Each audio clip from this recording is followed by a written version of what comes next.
এই সাইজের সব বরবটি কেটে নেব।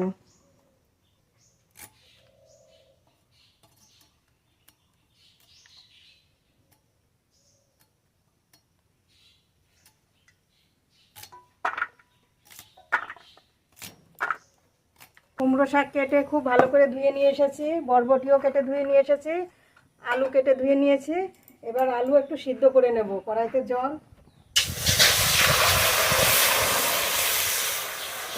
কেটে ধুয়ে রাখা আলু দেবো, সিদ্ধ করে নেব।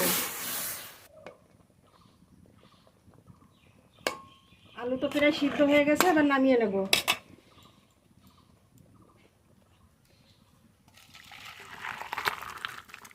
মাছে এবার লবণ হলুদ মাখিয়ে নেব।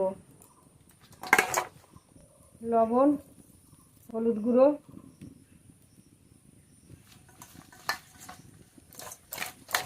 কড়াই খুব ভালো গরম হয়ে গেছে। কড়াইতে সর্ষের তেল দেবো, সর্ষের তেল, একটু লবণ দেবো, মাছ ভেজে নেব।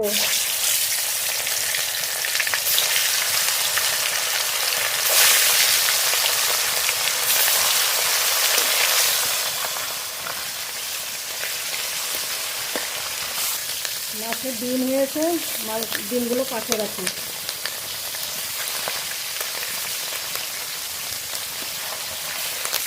মাছ খুব ভালো করে ভেজে নিয়েছি, নামিয়ে নেব।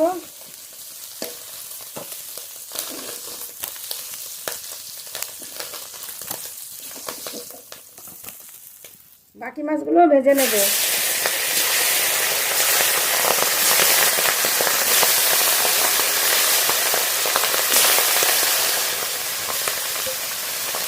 মাছের তরকারির জন্য মশলা বেটে নেব।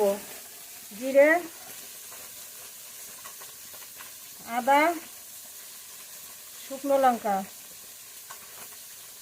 জল একসঙ্গে বেটে নেব।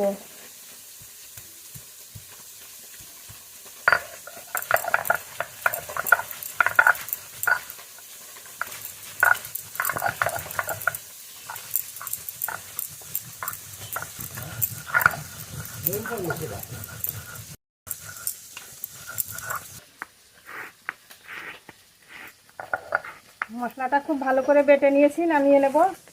এই মাছগুলো খুব ভালো করে ভাজা হয়ে গেছে, নামিয়ে নেব।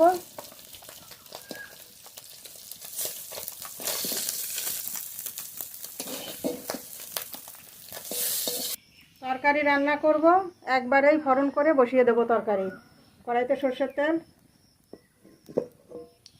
তেজপাতা, গোটা জিরে ফোড়নে। যে মশলাটা বেটে রেখেছিলাম তেলের উপরে দিয়ে দেব। জিরে, শুকনো